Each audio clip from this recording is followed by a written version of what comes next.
Nous nous souvenons de Marvin Gaye comme d'une voix capable de faire fondre les âmes, de déclencher des révolutions et de séduire des générations entières. Mais derrière la musique, derrière ce falsetto soyeux et ce sourire hanté, vivait un homme enlacé par le chaos, émotionnel, spirituel et profondément intime. Pendant des décennies, ces deux épouses sont restées silencieuses. Anna Gordy, l'influente figure de l'ombre chez Motown. Janice Hunter, la muse adolescente devenue une compagne tragique. Aujourd'hui, après des années de spéculation et de silence, l'histoire complète est enfin en train de se dénouer. Ce que ces femmes ont enduré loin des regards, ce qu'elles ont choisi de révéler, a laissé même les plus grands fans sans voix. J'étais la muse, mais j'étais aussi le miroir. Nous nous souvenons de Marvin Gaye comme d'une voix capable de faire fondre les âmes, de déclencher des révolutions et de séduire des générations entières. Mais derrière la musique, derrière ce falsetto soyeux et ce sourire hanté, vivait un homme enlacé par le chaos, émotionnel, spirituel et profondément intime. Pendant des décennies, les deux femmes qui l'ont connu de la manière la plus intime sont restées silencieuses. Anna Gordy, l'influente figure de l'ombre chez Motown. Janice Hunter, la muse qui deviendrait plus tard une partenaire profondément meurtrie. Aujourd'hui, après des années de spéculation et de silence, une version plus complète de l'histoire commence enfin à émerger. Ce que ces femmes ont enduré derrière des portes closes, ce qu'elles ont choisi de révéler, a laissé même les fans les plus dévoués de Marvin stupéfaits. J'étais la muse, mais j'étais aussi le miroir. Quand Janice Hunter a enfin rencontré Marvin Gaye en personne, l'instant n'avait rien de romantique au sens habituel. Il avait un goût d'inévitable, comme l'accomplissement d'un rêve qu'elle portait en elle depuis des années, simplement pour tenir debout. Elle l'admirait de loin depuis l'enfance, le regardant chanter à la télévision, s'accrochant à l'idée d'un homme dont la voix ressemblait à une protection, une échappatoire. Au moment où elle est entrée dans ce studio de Los Angeles, elle n'était plus seulement une admiratrice. Elle avait faim émotionnellement, d'amour, de validation, d'une issue à sa propre solitude. Marvin, déjà une légende, déjà blessé, déjà complexe, l'a remarqué immédiatement. Dans son mémoire After the Dance, écrit avec David Ritz, elle décrit cette nuit comme celle où son monde a basculé hors de son axe. J'étais convaincu que ce soir-là, mon monde s'était retrouvé à l'envers. J'avais rencontré l'amour de ma vie. Mais sous la magie, une tension muette existait déjà. Marvin n'était pas libre. Il était encore légalement marié à Anna Gordy, et dans le cercle Motown, tout le monde comprenait ce que cela signifiait quand Marvin se mettait à poursuivre ouvertement une nouvelle relation. Janice elle-même a reconnu plus tard à quel point la situation paraissait choquante et controversée, même à l'époque. Le scandale, pourtant, n'a jamais repoussé Marvin. Le scandale excitait l'esprit rebelle de Marvin, a-t-elle écrit. Leur lien s'est embrasé rapidement, trop rapidement pour être stable, et très vite, Marvin ne s'est pas contenté d'être impliqué. Il a commencé à revendiquer. Il l'a entraîné dans son univers privé, un appartement presque vide, un entourage chaotique, et même la présence constante de son assistant Abe, toxicomane, qui dormait sur le canapé. Janice, encore inexpérimentée sur le plan émotionnel, a confondu instabilité et intimité, et intensité et dévotion. Quand ils sont devenus physiquement proches, elle a décrit cette connexion comme à la fois transcendante et dangereuse. La puissance explosive de notre union sexuelle était incroyable. Nous faisions l'amour à chaque occasion, nuit et jour. Nous n'avons jamais utilisé de contraception. Il était clair que Marvin voulait un enfant, et je n'ai rien fait pour l'empêcher. C'est là que la romance a commencé à s'assombrir. Marvin ne se contentait pas d'aimer Janice. Il avait besoin d'elle d'une manière obsessionnelle, possessive, contrôlante. Il cherchait à l'éloigner de l'école, d'une vie ordinaire, de tout endroit où d'autres hommes pourraient la remarquer. Il ne faisait aucun effort pour cacher sa jalousie. « Je ne veux pas te partager », lui disait-il, « présentant ouvertement les autres hommes comme des rivaux. Ce n'était pas seulement de l'insécurité, c'était une domination déguisée en amour. Parfois, il ne tentait même pas de le dissimuler. Dans l'un des épisodes les plus dérangeants que Janice raconte, Marvin l'a conduite chez Anna Gordy pour récupérer son fils, laissant Janice figée sur le siège passager, comme si elle se sentait jugée en silence par tout l'empire Motown. Anna est sortie, a fixé la jeune femme dans la voiture et a lâché une phrase qui résonne encore des décennies plus tard. « Je voulais juste voir à quoi ressemble quelqu'un comme toi. Maintenant que je t'ai vu, ne ramène jamais ça ici. » Janice a à peine entrouvert la fenêtre. Peu après, Janice est tombée enceinte avant de faire une fausse couche. Marvin l'a consolée, mais même sa compassion était traversée par une fixation troublante. Il parlait comme si l'enfant avait dû être un garçon. Quand elle a ensuite donné naissance à leur premier enfant en 1974, leur fille Nona, Janice a révélé quelque chose de douloureusement révélateur. Ses premiers mots à Marvin ont été « Je suis désolé ». Pas de joie, pas de fierté. Une excuse parce qu'elle percevait déjà la déception dans son regard. C'est à cet instant que l'amour a commencé à ressembler à une pression, plutôt qu'à une chaleur. Après la grossesse, le contrôle s'est transformé en cruauté. Marvin examinait son corps et commentait froidement ses vergetures. Il doit bien y avoir un moyen de te débarrasser de ces choses-là. Il avait désiré la maternité, mais ne supportait pas ses conséquences visibles. Voilà ce que le silence de Janice a dissimulé pendant des décennies. Marvin ne brisait pas seulement des cœurs, il déformait la réalité. Il la poussait vers certaines situations sexuelles, puis la punissait émotionnellement pour avoir réagi comme un être humain. Dans un souvenir profondément dérangeant, ils étaient intoxiqués. Marijuana, cocaïne, tout était flou. Et Marvin a proposé une expérience intime impliquant un autre couple. Janice n'en voulait pas, mais elle cherchait à lui plaire, craignait de le perdre, et Marvin s'est imposé comme l'orchestreur. Ensuite, lorsqu'elle n'a pas réagi comme il l'espérait, il a retourné le moment en humiliation. « Tu as adoré, n'est-ce pas ?»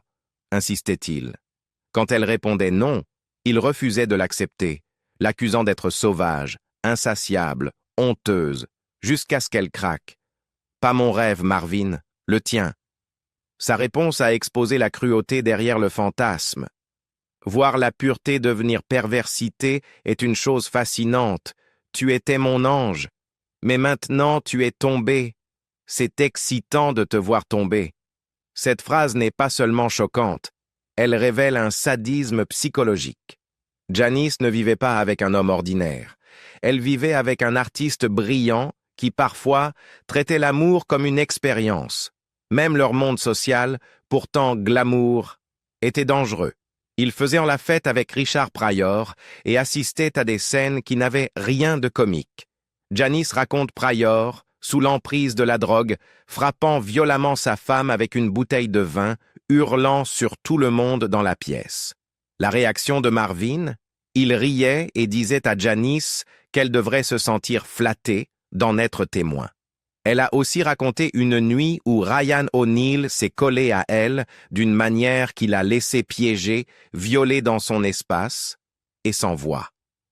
Elle n'en a pas parlé à Marvin, non par indifférence, mais par peur de ce qu'il pourrait faire. Plus tard, elle a compris la vérité la plus inquiétante de toutes. Marvin semblait parfois prendre plaisir à la placer dans des situations où d'autres hommes la désiraient, alimentant sa jalousie comme une source de plaisir. Cette obsession ne s'est pas dissipée lorsqu'ils sont devenus une famille. Elle s'est aggravée. Janice a donné un fils à Marvin, Frankie, en 1975. Pendant un bref instant, Marvin s'est adouci, mais leur foyer s'est vite transformé en un brouillard de drogue et de paranoïa. Cocaïne, marijuana, cette intensité permanente qui faisait de chaque émotion une question de vie ou de mort. Elle a vu Marvin sombrer dans la suspicion, la peur et des jeux de contrôle.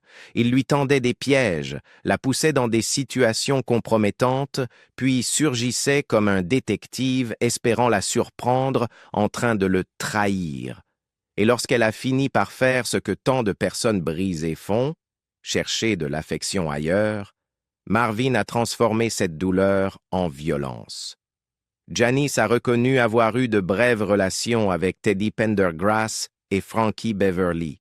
Mais même celles-ci n'étaient pas de simples liaisons, elles étaient les retombées d'une guerre émotionnelle. Marvin l'avait poussé si longtemps vers la tentation, l'avait défié de franchir des limites, que lorsqu'elle l'a finalement fait, il est devenu incontrôlable. Lors de l'un des moments les plus terrifiants de sa vie, Marvin, sous l'emprise d'un mélange toxique de drogues et de rage, a pressé un couteau de cuisine contre sa gorge.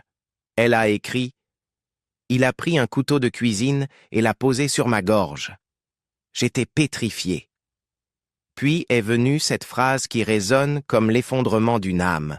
« Je t'ai trop aimé. Je te supplie de me provoquer pour que je puisse nous libérer tous les deux de notre misère. » Ce n'était pas une dispute. C'était un homme demandant à sa femme de l'aider à commettre un meurtre-suicide. Et pourtant, voilà ce qui rend l'histoire de Janice si tragique qu'on la ressent presque physiquement. Elle l'aimait encore. Malgré tout, elle revenait sans cesse au Marvin de la musique, celui qui pouvait être tendre, poétique, timide, hanté, presque enfantin. Elle a contribué à construire son image de l'intérieur, même lorsque sa propre vie s'effondrait. Elle a chanté sur « Got to Give It Up », était restée dans le studio à regarder Marvin façonner une chanson destinée à devenir immortelle. Elle a aidé à définir son apparence, ses tenues de scène iconiques, sa présence, sa mythologie sensuelle, mais plus elle polissait la légende, plus elle disparaissait en tant que personne.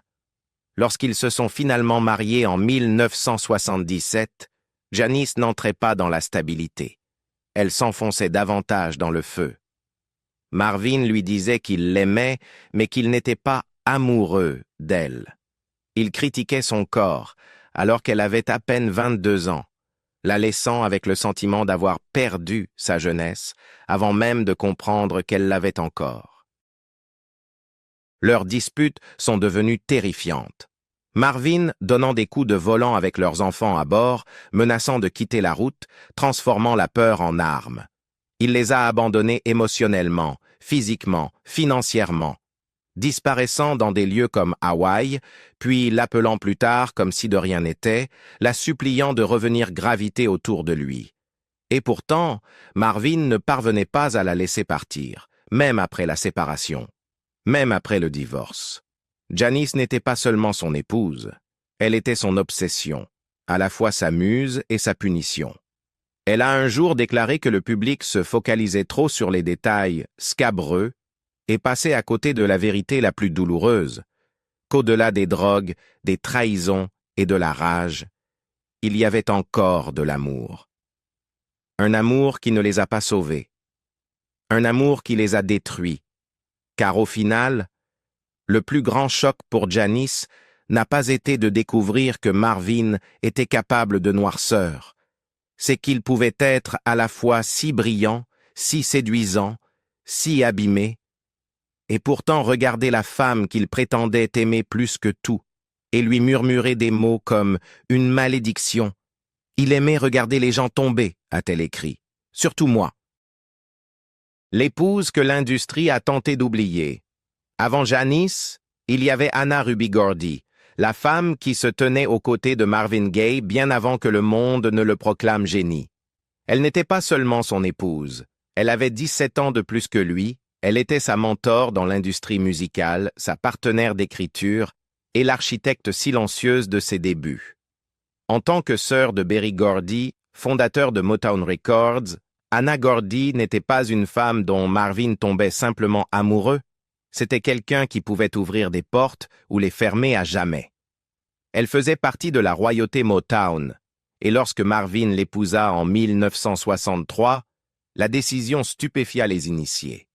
Ce n'était pas seulement l'écart d'âge, c'était l'écart de pouvoir.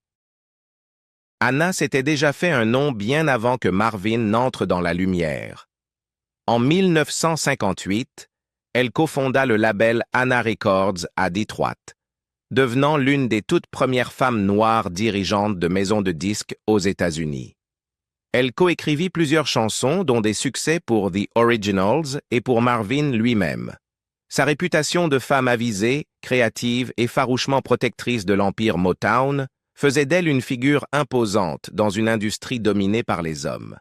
Marvin, âgé de seulement 24 ans au moment de leur mariage, n'avait pas encore atteint les sommets de la superstardom. À bien des égards, Anna était son ancre et son bouclier. Mais à l'approche des années 1970, des fissures commencèrent à apparaître. L'ambition grandissante de Marvin, sa volatilité et ses problèmes d'addiction se heurtaient à la stabilité d'Anna. Puis vint Janice Hunter. Pour Anna, ce ne fut pas seulement une trahison. Ce fut une humiliation publique. La procédure de divorce débuta en 1975, mais il fallut 2 années de guerre juridique pour parvenir à un accord. Anna réclama d'abord $1 million de pension alimentaire. Marvin, déjà en difficulté financière à cause de problèmes fiscaux et d'une gestion désastreuse de son argent, n'en avait pas les moyens. Son avocat, Curtis Shaw, proposa alors quelque chose d'audacieux. Marvin céderait les royalties de son prochain album, un album qui n'existait pas encore, dans le cadre du règlement du divorce.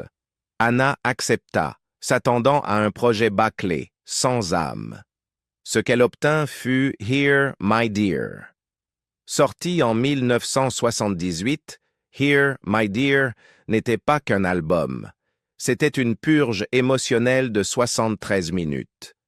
Marvin enregistra les morceaux presque seul, écrivant et chantant pratiquement chaque mot. Le double album se déroulait comme un journal musical de leur désintégration. Il la raillait dans les paroles.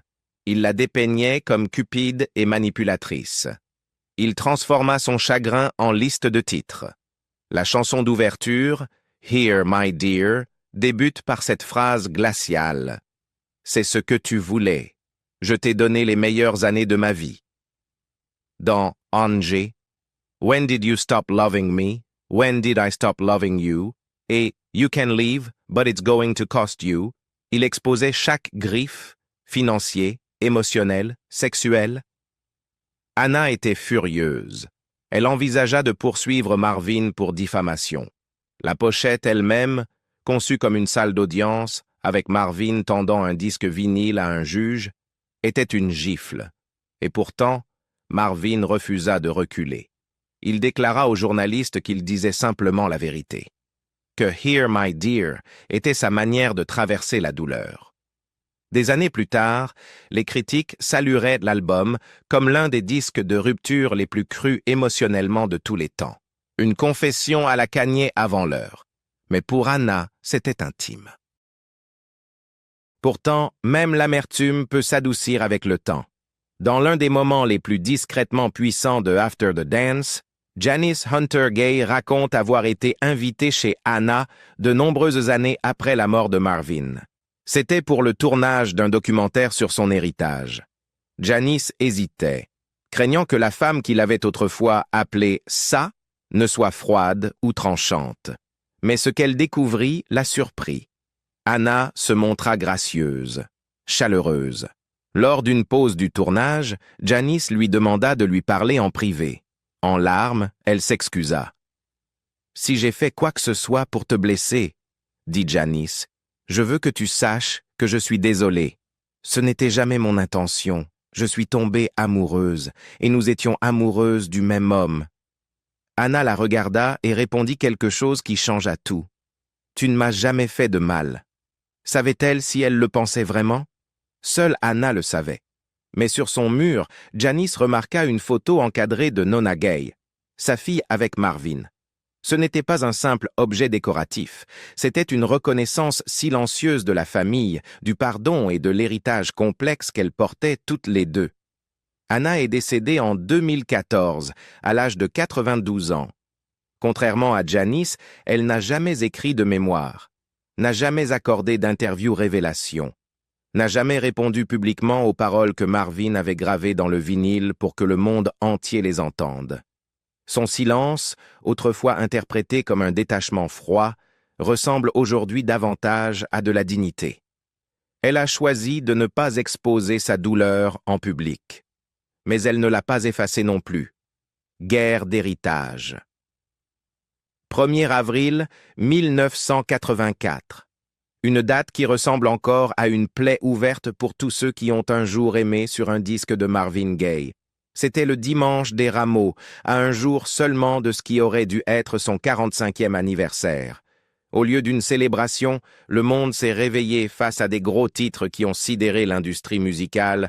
Marvin Gaye, la voix de la vulnérabilité, de la rébellion et de la sensualité, avait été abattu.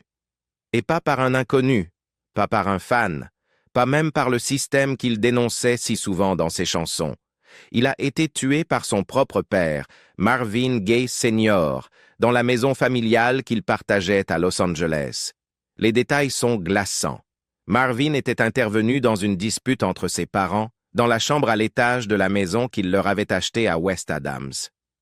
Après des années de tensions émotionnelles, de pressions religieuses et de traumatismes non résolus entre père et fils, tout a explosé en violence physique. Selon les rapports de police, Marvin aurait poussé ou frappé son père après l'avoir entendu rabaisser sa mère. En réponse, Marvin Gaye Sr. a saisi un pistolet, ironiquement un Smith & Wesson calibre 38 que Marvin lui avait offert quelques mois plus tôt, et a tiré 2 fois sur son fils. La première balle a pénétré la poitrine de Marvin, transperçant son cœur. La seconde a atteint son épaule. Il s'est effondré sur le sol de sa chambre à 12h38. Il a été déclaré mort au California Hospital Medical Center à 13h01. Le monde a perdu une icône.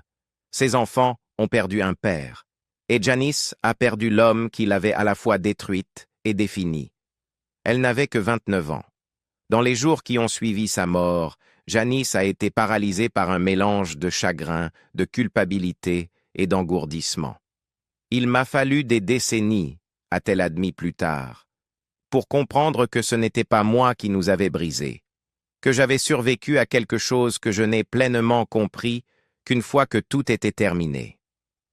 Dans After the Dance, son mémoire, elle écrit « Le fait de m'être perdu dans quelqu'un d'autre, quelqu'un d'aussi remarquable que Marvin Gaye, n'est plus une raison de me condamner. » Mais sa guérison fut lente et le cirque médiatique ne l'a pas aidé. Le public pleurait Marvin comme un prophète de l'âme, un génie tragique, une victime des dysfonctionnements familiaux. Peu voulaient examiner le chaos intime qui avait entouré ces dernières années. Moins encore connaissaient l'ampleur de sa maladie mentale, de sa paranoïa nourrie par la drogue, ou des explosions émotionnelles quasi constantes qui définissaient sa vie privée. Janice l'avait vécu, Anna l'avait observé de loin, mais toutes deux, malgré leur histoire, ont choisi de ne pas le diaboliser. Anna Gordy est restée largement silencieuse en public, mais ceux qui la connaissaient disent qu'elle n'a jamais cessé de porter sa mémoire. Même après leur divorce douloureux, même après que Here, My Dear, l'a dépeinte comme cupide et amère, elle conservait des photos de Marvin chez elle, y compris des images de ses enfants avec Janice. Lorsque Janice a rendu visite à Anna des années plus tard, lors du tournage d'un documentaire, elle a été surprise de découvrir une photo encadrée de sa fille Nona accrochée au mur d'Anna. Ce qu'Anna avait pu ressentir des décennies plus tôt s'était adouci en autre chose. Peut-être de la grâce, peut-être simplement le temps. Dans les années qui ont suivi la mort de Marvin, la bataille pour protéger son héritage est passée à ses enfants. Marvin Gaye III, adopté durant son mariage avec Anna, est apparu publiquement à plusieurs reprises pour défendre l'œuvre et le nom de son père. En 2013, il s'est tenu aux côtés de Janice et de ses demi-frères et sœurs, Nona et Frankie, pour intenter un procès contre Pharrell Williams et Robin Thicke, accusant leur tube de 2013 Blurred Lines d'avoir plagié le groove classique de Marvin, Got to Give It Up. Ce n'était pas seulement une bataille de droits d'auteur, c'était un combat pour l'intégrité. Janis avait été dans le studio lors de l'enregistrement original, chantant les chœurs, tout en regardant Marvin créer un hymne funk à partir de rien. Elle connaissait cette chanson comme un battement de cœur. En 2015, le jury leur a donné raison. La succession a obtenu plus de 5 millions de dollars de dommages et des royalties futures.